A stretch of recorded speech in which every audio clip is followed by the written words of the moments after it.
Hey guys, Rick from Team DDD here, and today I'm bringing you a brand new Yu-Gi-Oh video.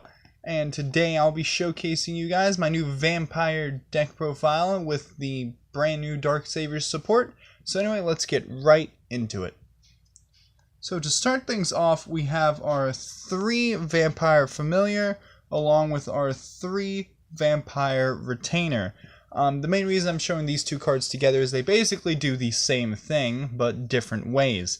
Familiar, when he's special summoned, you pay 500 to search a vampire monster. Retainer, when he's special summoned, you pay 500 to search a vampire spell or trap. And both of them can special summon themselves from the graveyard by sending a vampire card you control or from your hand to the graveyard, but you can only use both those effects once per turn. Next we have 3 Vampire Scarlet Scourge. Basically when he's normal or special summoned, you pay 1000 life points to special summon a vampire monster from your graveyard. So that's really good because it can make sure that your retainer and familiar gets your effects without banishing themselves when they leave the field. And all the new level 5 or higher vampire monsters have an effect where if they kill a monster by battle, at the end of the battle phase you basically have the option to summon that monster to your side of the field. So that's really cool.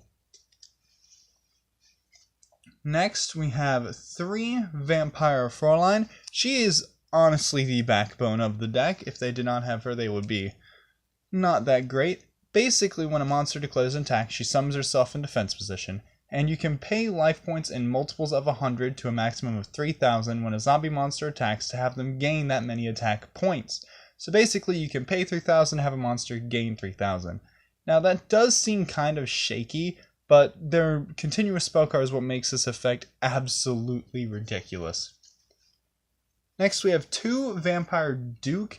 I hate this card, but you kind of have to play it because there's not that many ways in Vampires to summon from the graveyard without banishing your retainer familiar, which is something you really don't want to do because they're your main playmakers that can help you unbreak your hands late game. So Duke is there when he's normal summoned, you just special summon a vampire from your graveyard. So that's pretty cool, and his special summon effect retorts back to the old vampire playstyle of making your opponent send a spell, trap, or monster card from their deck to the graveyard.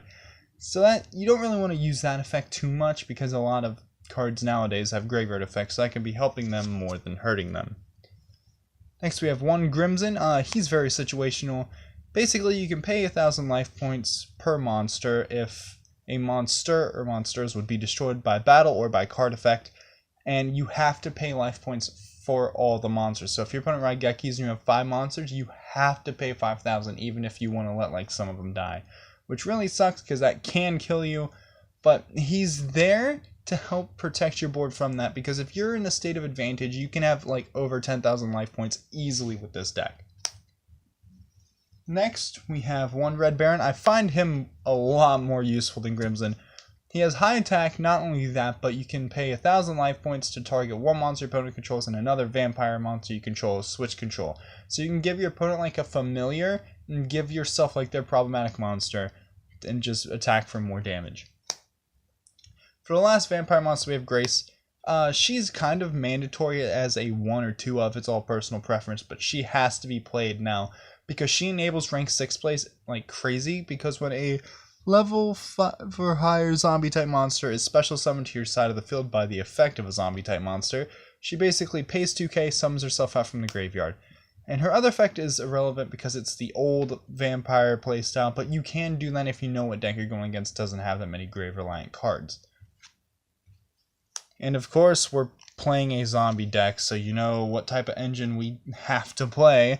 3 Solitaire, which in return will tutor out your 2 Unizombies, which in return will be able to send your 2 Mizukis to the graveyard. Now the reason for me playing only 2 Mizuki is because playing 3 is actually insanely bricky in this deck, because this isn't like Lightsworn where you can send like a bunch of cards from your deck to the graveyard instantly. This deck can make a pretty good first turn play, but not if you draw Mizuki in your hand. He really does brick you, and I can't describe how badly of a brick card he is in your hand. Like, he needs to be in your graveyard or in your deck. If you draw him, it's not looking so terrific for you. And for the last main deck monster, we have 1 Gozuki.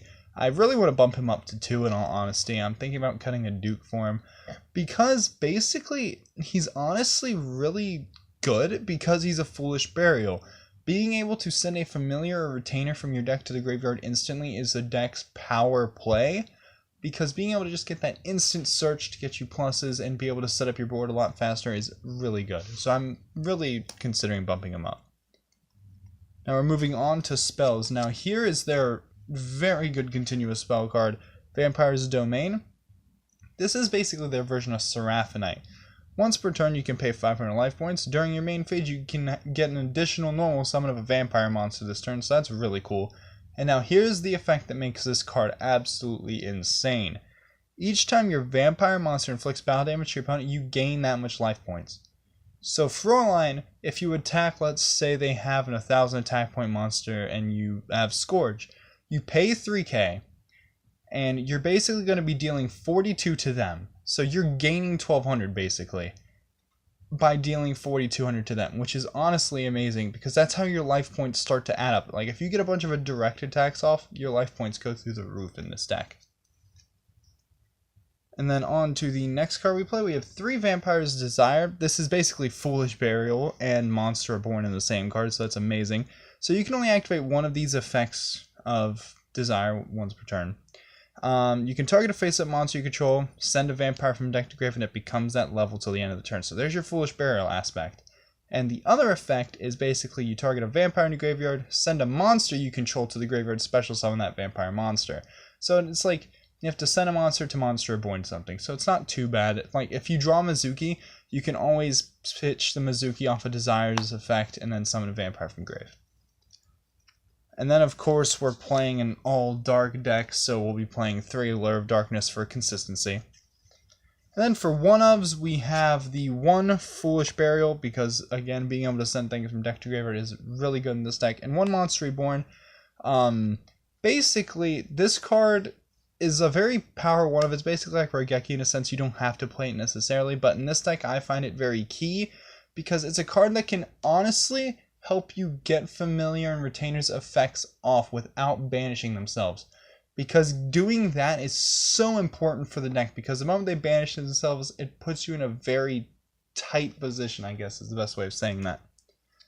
And then on to the traps, we're playing 3 Vampire's Domination.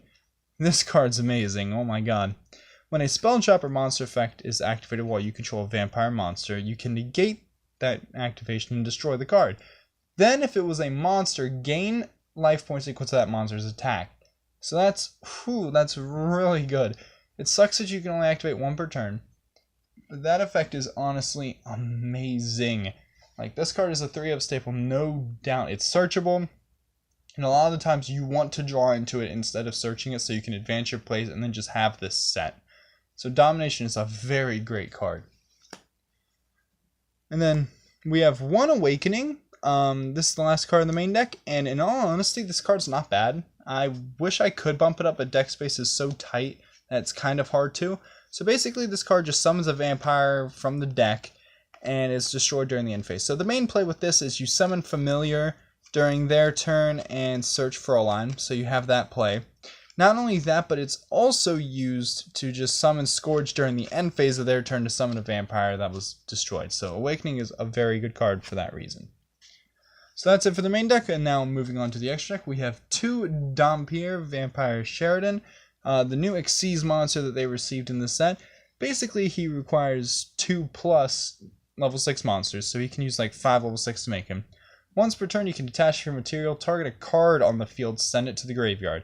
And then you can use both of its effects in the same turn, which is really cool. And then once per turn, you can detach material, and then you can special summon a monster that was destroyed by battle, or sent to the graveyard by an opponent's card effect to your side of the field this turn. So that's really cool, because basically you can just use his effect, send a card they control to the graveyard, or send a monster, then use his effect again to special summon that same monster to your field. So Dhampir is amazing because of that. 1 Braum still. He's still not as great.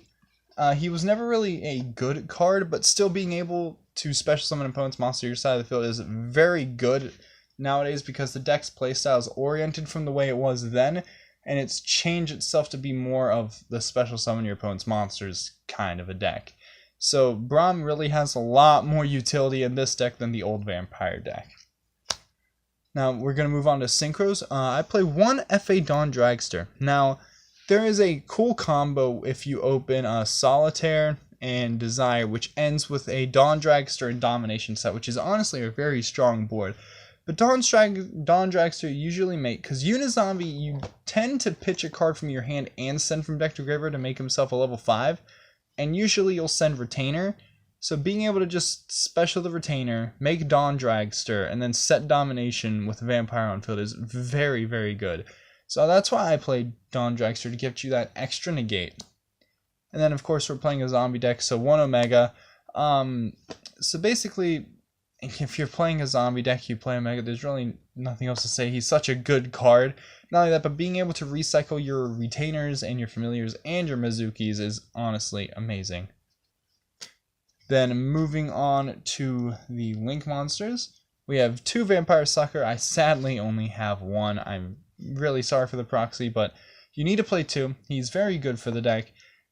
Basically, if you were to tribute summon for a level 5 or higher zombie monster, you can use the zombie monster your opponent controls and treat that as if you own that monster. So that's really cool. He's basically Monarch Stormforth, but that effect barely comes up. The one that comes up is you can draw a card when a zombie special summons from the graveyard. So that's really good, just drawing a card for free.